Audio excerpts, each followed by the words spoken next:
자, 오늘은 말씀 듣는데 고린도전서 16장 1절에서 4절까지가 기본적인 말씀의 토대가 되기는 하지만 여호수아 7장 1절에서 26절까지의 전체를 우리가 한번 볼 겁니다. 그런데 성경의 구조상 우리가 꼭 이해해야 될 게 있는데 그게 뭐냐면 이 말씀을 이해하기 위해서 7장의 말씀을 이해하기 위해서는 그 앞장에 있던 말씀들이 내 머릿속에 있어야 돼요. 그리고 이 7장에 있는 이 말씀이 온전하게 완성된 말씀이 되기 위해서는 8장과 9장에 이어지는 이 말씀도 역시 같이 있어야 됩니다. 그러니까 어느 한 부분만 딱 띄워놓고 이 말씀이다 라고 우리가 말할 수 없는 게 바로 성경이다 라는 걸 여러분 꼭 기억했으면 좋겠습니다. 다행히도 지난주에 식사 끝나고 나서 테이블에서 갑자기 정원이가 질문을 해가지고 한 1시간 반 정도 이 말씀을 이렇게 풀어주는 시간을 가졌습니다. 그랬더니 정원이가 이제 이해가 돼요 라고 얘기하더라고요. 지난주에 했던 그 말씀을 가지고 다시 신약과 구약을 왔다 갔다 하면서 이 말씀이 왜 이렇게 되어야 되는지 이 말씀을 이렇게 쭉 풀었습니다. 그때 이해가 된다고 그래요. 마찬가지로 우리 가족들도 오늘 듣는 말씀이 전부 다가 아니다라는 걸 꼭 기억하셨으면 좋겠습니다. 오늘 듣는 말씀은 신약과 구약의 전체 말씀에서 아주 작은 한 부분이지만 이 작은 한 부분이 신구약 전체의 가장 핵심적인 부분일 수도 있다는 걸 여러분 꼭 기억하셨으면 좋겠습니다. 그래서 늘 성경 읽는 것을 습관화해야 됩니다. 성경이 우리 손에서 떨어지면 안 되고 성경 말씀이 우리의 눈에서 멀어져도 안 되고요. 또 성경 말씀이 우리의 마음속에서 잊혀져서도 안 됩니다. 그 말씀이 항상 내 안에 있어요. 그래서 신명기에 주님께서 말씀하시기를 하나님의 말씀을 내 미간에 메고 내 손목에 매서 늘 그 말씀을 기억하라 하신 이유가 바로 그 이유 때문에 그렇습니다. 기억하셨으면 좋겠습니다. 자, 여호수아 1장부터 쭉 이렇게 읽어나가다 보면 그 안에서 무엇 때문에 어떤 일이 일어나는지를 우리가 알 수 있습니다. 자, 2장 봅니다. 2장 자, 10절부터 볼게요. 이는 너희가 애굽에서 나올 때에 지금 기생 라합의 두 정탐꾼이 들어가서 있는데 기생 라합이 이 두 정탐꾼을 살려줘요. 근데 그 살려준 이유가 뭐냐? 그 이유를 설명하는 게 바로 이 부분입니다. 뭐라고 얘기했냐면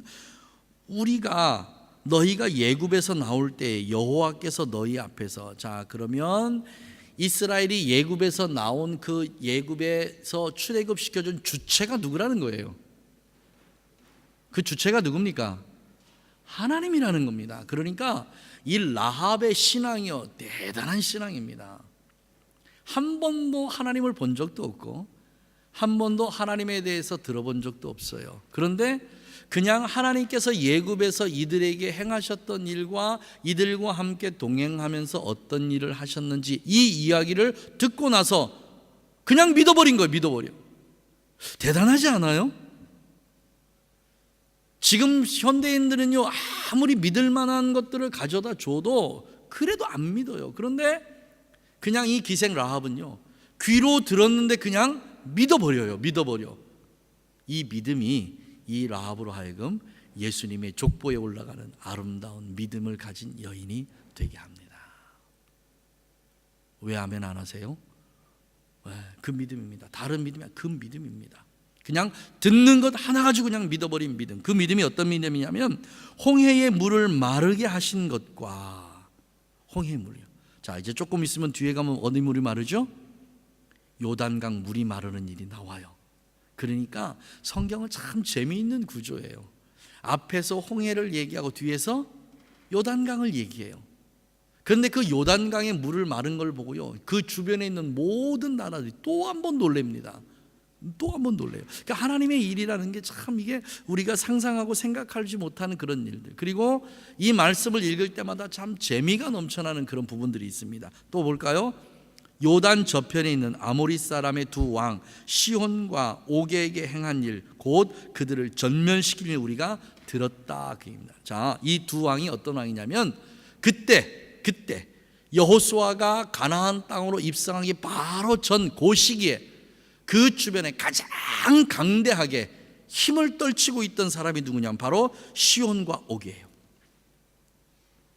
다른 나라는 망하고 다른 사람들은 어떻게 될지 모르지만 이 두 사람은 절대 어떤 전쟁에서도 죽지 않고 이 두 나라는 망하지 않는다라는 그러한 생각을 가지고 있는데 그 두 나라가 이스라엘에게 져버린 거예요. 전쟁에 졌다고요? 전쟁에서 졌다니까요? 별로 감동이 없죠? 그죠? 이 두 왕이 가지고 있는, 시온과 옥이 가지고 있는 이 전쟁 도구는 철로 된 전쟁 도구들이었어요. 근데 이스라엘은 뭘 가지고 있었죠? 고작 해봐야요, 긴 나무까지 요 정도 가지고 전쟁을 한 겁니다. 그러니까 지금 말로 따지면요, 총을 가지고 있는 군대하고 활과 창을 가지고 있는 군대가 서로 싸웠어요. 어디가 이기겠습니까? 상식이에요, 이거는. 그런데 도무지 이기지 못할 전쟁의 도구를 가진 그 나라가 이겨버린 거예요. 그러니까 이게 놀라운 일이에요. 이게 어떻게 해서 이런 일이 일어날 수 있지? 하고 그 주변에 있는 모든 나라들이 다 놀라버렸어요. 자, 11절이 답입니다. 우리가 듣고 곧 마음이 녹았고 너희의 연고로 사람이 정신을 잃었나니 너희 하나님 여호와는 상천하지의 하나님이시라. 아멘 하십니까? 이 싸움은 너희가 잘해서 이기고 너희가 어떻게 해서 이긴 싸움이 아니라 너희가 믿고 의지하는 누구? 하나님이 너희를 승리하게 하셨다. 지금 이 얘기예요. 그러니까 우리가 아무리 너희하고 싸워봐야 우리는 이길 수 없다는 그 고백을 해버린 겁니다. 그래서 기생 라합이 생각을 해보니까 내가 살 수 있는 오직 유일한 방법은 뭐예요? 하나님을 믿는 방법밖에 없어. 하나님을 의지하는 그 백성들과 함께 손을 잡는 그 방법 말고는 다른 방법이 전혀 없습니다. 그래서 기생 라합은 손을 덥석 잡게 됩니다. 사랑하시는 우리 가족 여러분, 여러분이 하나님을 전적으로 언제 의지하게 됩니까? 언제 하나님만을 의지하게 됩니까? 내가 내 힘으로 할 수 없을 때예요. 내가 내 힘으로 할 수 없을 때. 지금 바로 라합이 이걸 얘기하는 겁니다. 이 여리고성에 있는 모든 사람들이 아무것도 할 수 없다는 거예요. 누구 앞에서? 너희들이 믿는 하나님 앞에서예요. 누가 믿는? 너희들이 믿는 하나님 앞에서예요. 그 하나님 앞에서 우리는 아무것도 할 수 없다는 겁니다. 그래서 내가 너희를 살려보낼 수밖에 없다는 거예요. 그리고 너희는 누구를 기억해라? 나를 기억해달라는 겁니다. 자, 이런 고백을 듣고 이 두 정탐꾼이 다시 이스라엘의 본진으로 돌아갑니다. 그러니까 이 말을 들은 이스라엘의 본진 사람들이 어떻게 생각하겠어? 와, 우리는 이겼다. 이 생각을 갖잖아요. 자, 다시 5장으로 넘어요. 자, 요단 서편의 아모리 사람의 모든 왕과 해변의 가나안 사람의 모든 왕이 여호와께서 요단 물을 이스라엘 자손 앞에서 말리셨다는 이야기를 듣고 다 혼이 나간 거예요. 자, 이때가 언제냐면 요단강 물이 범람할 때입니다. 지금 요단강에 이렇게 성지순례 가신 분들은요, 요단강이 강이 아니고 요만한 시냇물입니다. 요만한 시냇물. 사실은 요단강이 폭이 한 3km에서 4km 정도가 돼요. 근데 세월이 많이 흐르다 보니까 이 강폭이 점점점 좁아들어서 이제는 그냥 이렇게 걸어서 건널 수 있을 아주 좁은 그런 폭의 요단강입니다. 이때는 안 그랬어요. 한 3km, 4km 되는 그 폭의 요단강이요, 한강이 몇 킬로 정도 되죠? 그 폭이? 서울 사시는 분, 한강이 몇 킬로입니까? 한 번도 생각 못 해봤지요. 아마 한강 폭도 3, 4킬로는 안 될 것 같은데, 그죠? 아무리 길어도 될까? 아무튼 모르겠어요. 아무튼 그 정도 폭이에요. 그 폭에 홍수가 나서 넘친다고 한번 생각을 해보십시오. 엄청난 양의 물입니다. 그런데 하나님께서요, 그 요단강 물을, 위에서부터 흘러가는 요단강 물을 막으시고 아래에 있는 물은 내보내시고 그 땅을 마른 땅으로 하나님께서 이스라엘 백성들을 건너게 하셨다. 이게 가능한 일이겠습니까? 별로 우리는 감동이 잘 안 와요. 왜냐하면 이 현장을 우리가 못 봤고 여기에 대한 것을 한 번도 우리가 경험해 보지 못했기 때문에 그래요. 그래서 이게 어떤 감동인지를 잘 몰라. 그런데 이때 당시에 이 사람들이 이게 뭔지를 알았어요. 이때 당시에 이 사람들은. 그러니까 하나님께서 그 주변의 모든 사람들을, 모든 나라들을 전부 다 이스라엘 백성 앞에서 벌벌벌 떨게 하셨습니다. 떨게 하신 이유가 뭐지요? 그거를 제가 묻고 싶어서 그래요. 그렇게 떨게 하신 이유가 뭐예요? 이스라엘 백성들을 모든 그 주변에 있는 나라들이 와, 저 나라하고 뭐 하다 우리는 안 되겠다라고 그렇게 생각하게 하신 이유가 뭡니까? 그 이유가 두 가지예요. 첫째는요, 2절입니다. 그때 여호와께서 여호수아에게 이르시되 너는 부싯돌로 칼을 만들어 이스라엘 자손들에게 다시 할례를 행하라. 첫째는 할례 때문에 그래요. 할례 때문에. 예굽에서 나왔던 1세대들은 다 죽고 이제 1.5세대, 2세대들이 바로 약속된 언약의 땅을 바라보면서 40년 동안을 광야에서 헤맸는데 그때 동안은 할례를 행한 기록이 없어요. 그래서 이 약속의 땅에 들어가면서 할례를 행합니다. 이 할례를 행하면요, 남자들 전부가요 한 일주일이나 열흘 동안 움직이지 못해요. 생각해 보신 적 있으세요? 주변에는 모두 이스라엘을 멸망시키려고 호시탐탐 노리는 나라들이 주변에 많이 있습니다.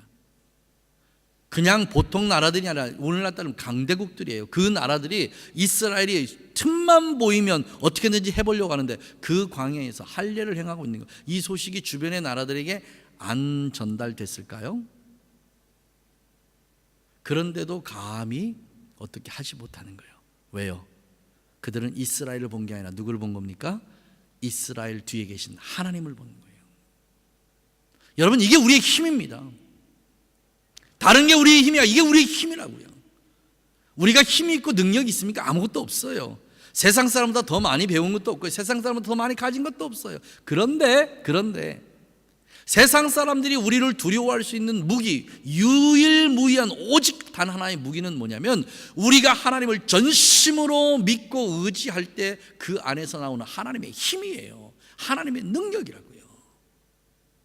주변의 나라는 이걸 두려워한 거지 이스라엘을 두려워한 게 아니라고요. 혹시라도 여러분의 마음속에 어떤 두려움이 있다면, 세상을 향한 두려움이 있다면 오늘 이 시간 나사렛 예수의 이름으로 쫓아내십시오.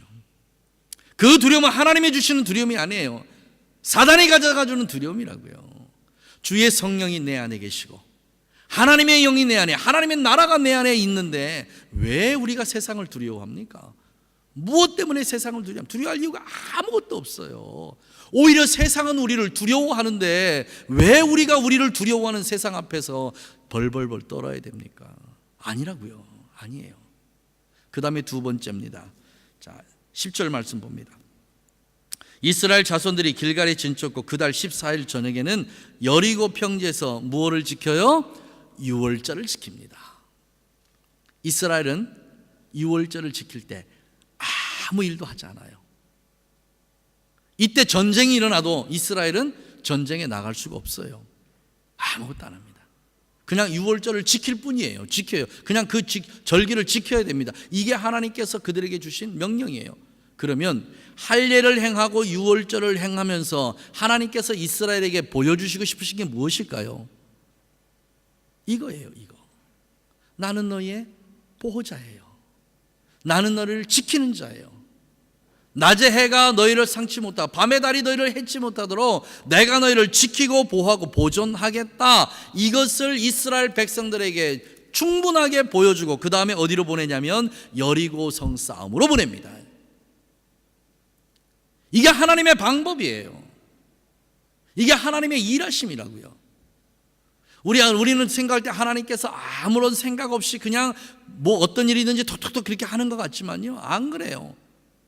여러분의 삶을 돌아보십시오. 매 순간순간마다, 매 때때마다요, 하나님께서 이 일을 행하기 전에 우리의 모든 두려움을 다 제하시고 우리의 연약함을 다 제하시고 하나님의 강함으로만, 하나님의 능력으로만, 그것을 믿고 의지하는 자에게 주실 승리로만 우리의 손에 주어서 우리를 그곳으로 보내신 분이 하나님이십니다.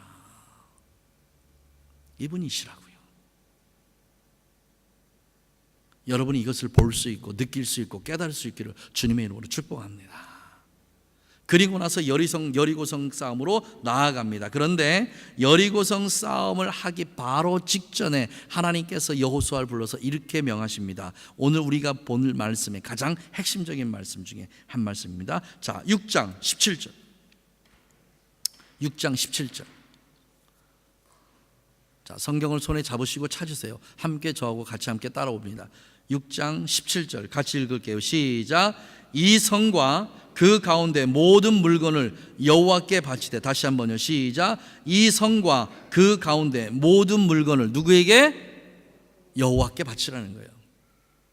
전쟁 노획물을 너희들이 갖지 말고 이 전체를 누구에게? 여호와 하나님께 올려드려라. 이게 첫 번째 명령이었습니다. 자, 그 다음에 두 번째 명령 봅니다. 18절 말씀이긴 해요. 시작. 너희는 바칠 물건을 스스로 삼가라. 자, 그러면 하나님은 미리 경고하셨습니다. 아멘 하시죠? 하나님은 하나님께서 이스라엘 백성들에게 미리 이 전쟁에서 반드시 너희들이 이길 것이다, 승리한다 라는 걸 선포하시고, 이 전쟁에서 얻은 모든 노획물은 너희 것이 아니라 누구 것이다? 나 여호와께 돌려라. 그런데 너희가 혹시라도 마음에 이상한 마음을 품을까 봐 18절 말씀을 주시면서 너희는 바칠 물건을 너희 스스로 삼가해라 라고 한번 경고하십니다. 그리고 두 번째 경고가 나갑니다. 21절. 성중에 있는 것은 다 멸하되 남녀노유와 양과 나귀는 칼로 다 그 어떤 것도 남겨두지 말고 다 멸하는데, 그런데 그 안에서 남겨놔야 될 것이 있습니다. 그게 19절 같이 읽습니다. 시작. 은금과 동철 기구들은 다 여호와께 어떻게 할 것이니? 여러분, 구별이 뭐지요? 구별을 다른 말로 바꾸면 무슨 말이 됩니까? 이게 거룩이에요. 구별을 다른 말로 바꾸면 거룩이에요. 하나님께서 따로 옆으로 구별해 놓아라, 구분해 놓아라 하는 이 말을 다른 말로 바꾸면 이거는 거룩한 것이다. 이 거룩한 말을 좀 더 쉬운 말로 풀면 이 말은 뭐예요? 그건 내 거다는 얘기예요. 너희들 것이 아니야. 너희들이 손댈 것이 아니고 이거는 내 거야, 내 거. 그러니까 거기에 너희 마음 빼앗기지 마 하고 주신 말씀이 하시면 다시 한번 읽습니다. 19절 시작. 은금과 동철 기구들을 다 여호와께 구별될 것이니 거룩하다, 그 말입니다. 그러면 오늘 우리가 볼 말씀의 핵심이 뭐냐면, 하나님이 거룩하게 구별해 놓은 것을 손을 댄 한 사람이 아니고 그 사람으로 말미암아 오는 공동체의 진노입니다. 한 사람 때문에 그 공동체 안에 임하는 하나님의 진노예요. 왜냐하면 이 말씀은 한 사람에게 주신 말씀이 아니라 이스라엘 전체에게 주신 말씀입니다. 자, 질문합니다. 이 하나님의 말씀은 오늘 설교하는 김종열 목사에게만 준 말씀입니까? 아니면 우리 가족 전체에게 주신 말씀입니까? 크게 우리 가족 전체에게. 또 한번 묻습니다. 이 하나님의 말씀은 우리 지금 예배하는 우리 가족에게 주신 말씀입니까? 아니면 전 세계 모든 크리스천에게 주신 말씀입니까? 하나님을 믿는 모든 사람에게 주신 말씀이 바로 이 말씀입니다. 여러분, 이거 꼭 기억하십시오. 제가 믿는 하나님은 어제나 오늘이나 앞으로도 영원토록 동일하신 분입니다. 그 어떤 누구가, 구약의 하나님은 진노하는 하나님이고 신약의 하나님은 은혜와 자비와 긍휼을 베풀어 주는 하나님이니까, 구약에서 있었던 일들이 하나님의 진노는 신약에서 일어나지 않는다라고 가르치는 거짓 가르침이 있습니다. 믿지 마세요. 제발 믿지 마세요. 하나님은 어제나 오늘이나 영원토록 동일하신 분입니다. 어제의 이 일을 하나님께서 행하셨다면 오늘도 이 일을 행하시고 계시고 앞으로도 이 일을 행하실 것입니다. 좀 더 나아가서 예수 그리스도께서 이 땅에 오셔서 우리에게 주신 말씀이 뭐냐면, 너희는 하나라는 겁니다. 하나예요.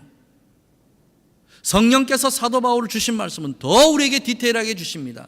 그리스도 예수가 너희의 머리고 너희는 그 몸의 지체라고 얘기하십니다. 한 지체들이에요.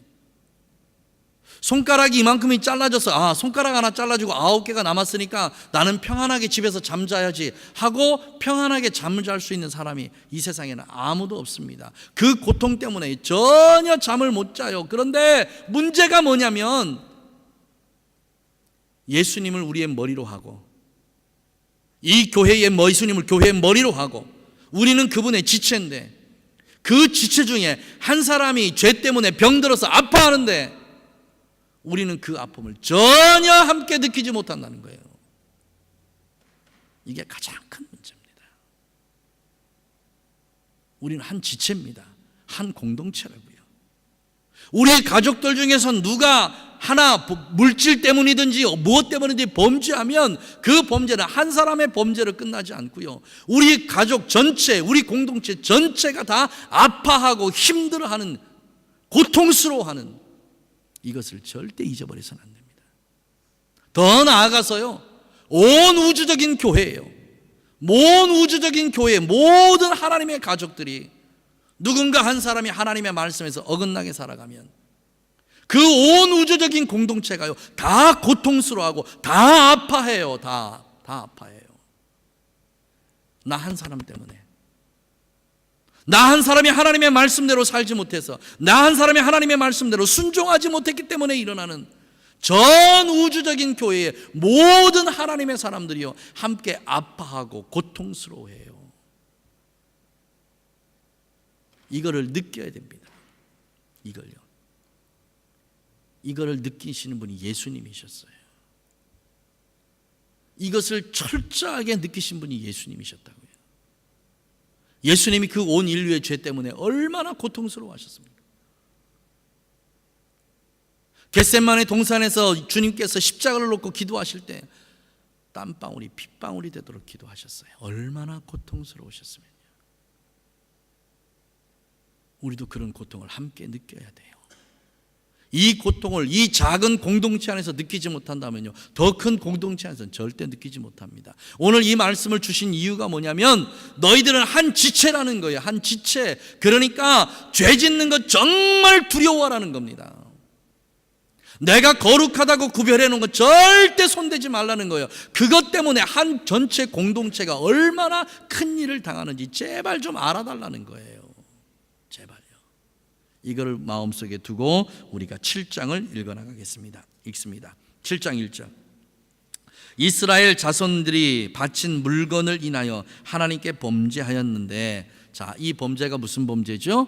하나님께서 앞에서 미리 말씀하셨잖아요. 내 것으로 따로 구분해 놓은 것 절대 손대지 마. 한 그것을 손을 댔는데, 이 손을 댄 게 누구냐면 바로 이 사람입니다. 유다 지파 세라의 증손 삽대의 손자 갈미의 아들, 누구?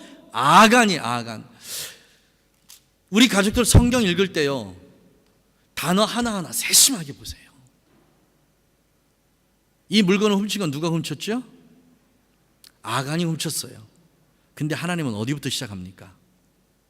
지파부터 시작하세요. 지파부터. 그 한 지파, 그리고 누구, 증손, 누구, 아버지, 그리고 누구, 이렇게 나갑니다. 얼마나 무서운 하나님인지 몰라요, 여러분. 제발 좀 기억했으면 좋겠어요. 그런데 이 아간이 훔친 게요, 사실은 별로 안 돼요. 11절 말씀 볼까요? 이스라엘이 범죄하여 내가 그들에게 명한 나의 언약을 어겼다고 그랬어요. 하나님은 언약을 어겼다고 그랬어요. 이스라엘이 그 말씀에 아멘 한 거예요. 아멘 했는데 그 말씀을 어겼어요. 근데 그게 뭐냐면 그들이 바친 물건을 취하고 도적질하고 사기했다는 거예요. 자, 앞에 보십시오. 도적질하고 사기했다는 게 이게 무슨 말이냐면요, 작정했다는 거예요. 작정했다. 내 마음에 작심하고 그리고 이것을 행했다는 거예요. 그러니까 하나님이 얼마나 괘씸하시겠어요. 하나님은 그렇게 말씀하셨으나 나는 절대 나는 그렇게 하지 않을 거야. 하나님은 이걸 우리에게 이렇게 얘기하셨으나 내 마음은 정해졌어. 난 절대 이대로 하지 않을 거야. 이게 어디에서 나왔던 말씀이냐면 가인이 아벨을 죽였을 때 하나님께서 하신 말씀입니다.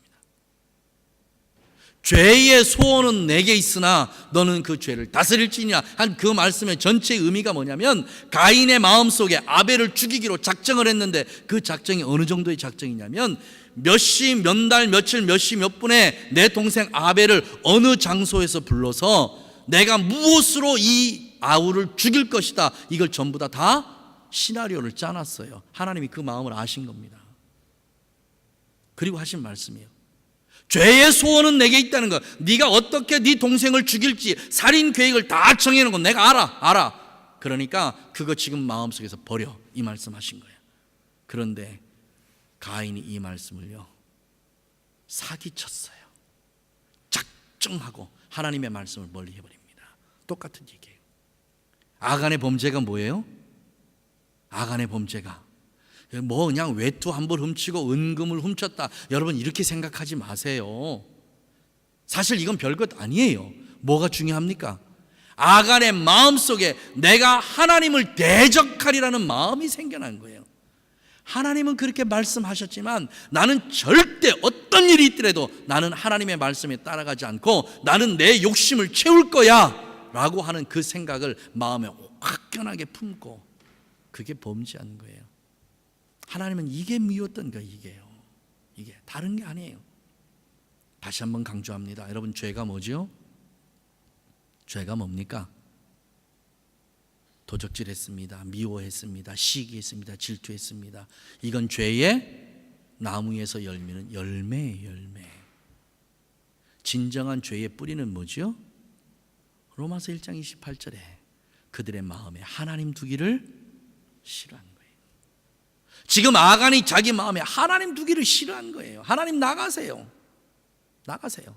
저는 지금부터 작정하고 제가 죄를 짓기로 했으니까 하나님 내 마음에서 나가세요 하고 하나님을 내보내버리고, 그가 얻은 게 뭐냐면 바로 이거를 얻었어요. 21절 봅니다.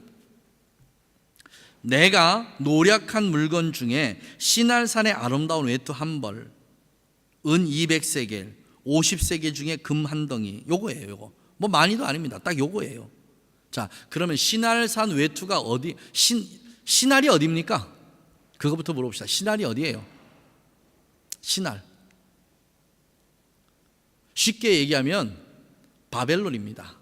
갈대아라고 얘기도 하기도 바벨론이라고도 얘기해요. 이 땅이 어디냐면 메소포타미아입니다. 유브라데스 강과 티그리스 강 중간에 있는 이곳이에요. 이곳은 함의 아들 가나안이 세워놓은 땅이기도 해요. 그러니까 세상적인 모든 화려한 문화가 그곳에서 시작됐다고 보면 됩니다. 그러니 그 옷이 얼마나 이뻤겠어요. 그 옷 한 벌이. 속칭 얘기하는 지금 오늘 21세기 언어로 고치면 명품이에요. 명품. 한번 생각해 보시죠. 여러분, 광야 생활하면서 전쟁하러 나가는 사람이 명품이 필요할까요? 여러분, 명품 필요합니까? 우리는 영적 전투에 나와 있는 용사들, 군인들이라고요. 군인. 이건 제 얘기가 아니고 하나님 말씀입니다. 너희들은 나의 군대라고 얘기하셨잖아요. 우린 군인입니다. 군인. 전쟁에 나가는 군인이요, 명품 옷 걸치고 명품 백 들고 이러고 전쟁합니까? 이건 아간에게만 속한 얘기가 아니고 우리에게 속한 얘기예요. 우리 자신들에게 속한 이야기라고요. 명품에 대한 모든 생각을 지금 이 시간에 다 지우세요.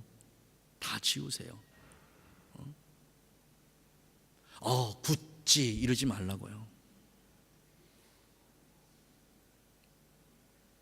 구찌 불에다 던지면 안 탑니까? 여러분, 구찌 때문에 지옥불에 들어가겠습니까? 이런 미련한 일이 안 했으면 좋겠어요. 지금 하나님께서 아간을 통해서 우리에게 말씀하시고자 하는 말씀이 뭐냐면, 너희들도 지금 21세기에 사는 너희들도 명품백 하나 때문에, 명품 옷 하나 때문에 아간처럼 이렇게 범죄하는 범죄자가 되지 말라는 거예요.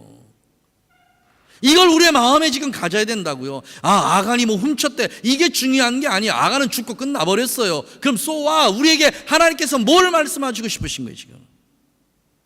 너희는 제발 아간처럼 그렇게 미련하게 명품에 너희 눈 팔려서 그렇게 살지 마 하는 이 말씀 아니겠습니까? 그죠? 사랑하는 우리 자매 여러분, 명품 매장에 발도 들여놓지 마요. 아예 인터넷 서핑할 때도 명품은 쳐다보지도 마. 그냥 10,000원짜리 옷 입고 다니나 1,000,000원짜리 옷 입고 다니나 그냥 따뜻하면 그냥 해요. 제가 제 아내한테 한 얘기입니다. 저기 페디스 마켓에서 제가 10불 주고 이렇게 반팔짜리 조끼 하나를 샀어요. 한 4, 5년 전에 샀어요. 그걸 한 많이 입다 보니까 지금 이렇게 자크를 올리면 자크가 이렇게 벌어져요. 근데 제가 그걸 안 버려요. 이게 되게 따뜻해. 근데 아마 우리 저 태연 씨하고 아마 그 영광이가 저한테 선물해 줬던 것 같아요. 만두, 카투 만두. 그 만두를 입으면 이상하게 잘 안 따뜻해 옷이. 이게 좀 이렇게 폼은 나요. 여기 만두라고 써 있으니까 폼은 나는데 이게 잘 안 따뜻해. 그러니까 그 옷보다는 제가 뭘 옷 찾냐면 10불짜리 그걸 입고 다녀요. 왜냐면 이렇게 두툼하니까. 그건 진짜 따뜻해. 두툼하니까. 그래서 그걸 입고 다녀요. 제 아내한테 제가 웃으면서 한 얘기입니다. 야, 15불짜리 조끼하고 100불짜리 조끼하고 내가 잡는 거는 몇 불짜리? 10불짜리 조끼를 잡네. 제가 이러면서 웃었어요. 제가 이 설교를 준비하고 있는 기간입니다. 지난주 기간이니까 하나님이 실제적으로 내 삶 속에서 보여주신 거예요. 너 100불짜리 조끼 입을래? 10불짜리 조끼 입을래? 제 대답은 뭐예요? 주님, 따뜻한 거 입을래요. 따뜻한 거 입을래요. 명품이라고 좋은 거 아니더라고요. 비싸다고 좋은 거 아니더라고요. 제발 우리 자매님들, 우리 형제님들, 명품에 여러분의 마음이 빼앗기지 않았으면 좋겠습니다. 오늘날로 돈 따지면요, 고마워 민진아, 유미 보면서 아멘하고 드리는. 거기 가면 명품들 되게 많아. 듀티풀이라고 그러더라고요. 절대 사주지 말.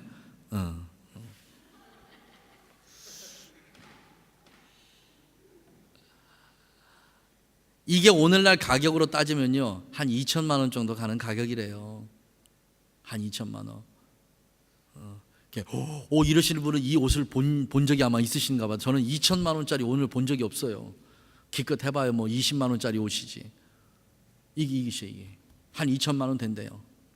한 세겔이 4데나리온입니다. 한 데나리온이요, 노동자 하루 품삯 값이에요. 그럼 하루 품삯을 10만 원으로 잡을게요. 한 세겔은 얼마요? 40만 원이에요. 40만 원. 그런데 은 몇 개로? 은 200세겔이에요. 그러니까 200 곱하기 4. 얼른 계산은 8이죠. 8. 그럼 곱하기 10만 원 하면 얼마입니까? 한 8천만 원 돼요. 8천만 원. 그리고 이거 50세겔 중에 금덩이 하나예요. 50세겔. 이게 얼마 정도 돼? 한 2천만 원 정도 된대 이것도. 그럼 합치면 얼마예요? 한 1억. 외투 한 벌값 2천. 그럼 도합 해파리 얼마예요? 한 1억 2천 정도 돼요. 1억 2천 정도. 저한테는 큰 돈이에요. 한 1억 2천 돈 되는 돈, 그 돈 싹 훔쳤다가 그 다음에 일어난 일이 무슨 일인지 한번 볼까요? 자, 7장 맨 마지막 절 보겠습니다. 7장 맨 마지막 절 24절부터입니다. 7장 24절 함께 읽을게요. 시작. 여호수아가 이스라엘 모든 사람으로 더불어 세라의 아들 아간을 붙잡고 그 은과 외투와 금덩이와, 자, 그 다음에 시작. 그 아들들 그리고 딸들 그리고 소들 그리고 나귀들 그리고 양들 그리고 장막 그리고 그에게 속한 모든 것 다 뺏겼어요. 다. 그 한 집안이요, 완벽하게 몰락했어요. 완벽하게. 자, 앞에 봅시다. 잠깐 앞에 봅시다. 하나님의 구별을, 하나님의 거룩을 손상시킨 아간은 자기 목숨도, 아들들도, 딸들도, 자기가 소유한 그 어떤 것도 자기가 가지고 있는 게 아무것도 없었어요. 명심하십시오. 명심해요. 예수님께서 한 부자의 예를 들으셨잖아요. 들판에 있는 모든 곡식들을 보면서 저거 싹 해서 다 걷어들이면 창고가 부족하겠네. 야, 오늘부터 창고 지어야지. 그때 예수님께서 하신 말씀이 뭡니까? 오늘 저녁에 내가 너의 목숨을 가져가면 이 모든 것이 누구 것이 되게 되냐? 이 미련한 자야라고 얘기하십니다. 사랑하시는 우리 가족 여러분, 아간처럼 미련한 삶을 살지 않았으면 좋겠습니다. 아간의 가장 미련한 삶은 하나님이 하신 그 말씀을 마음에 작정하고, 그 마음에 작정하고 하나님의 말씀을 어긴 죄예요.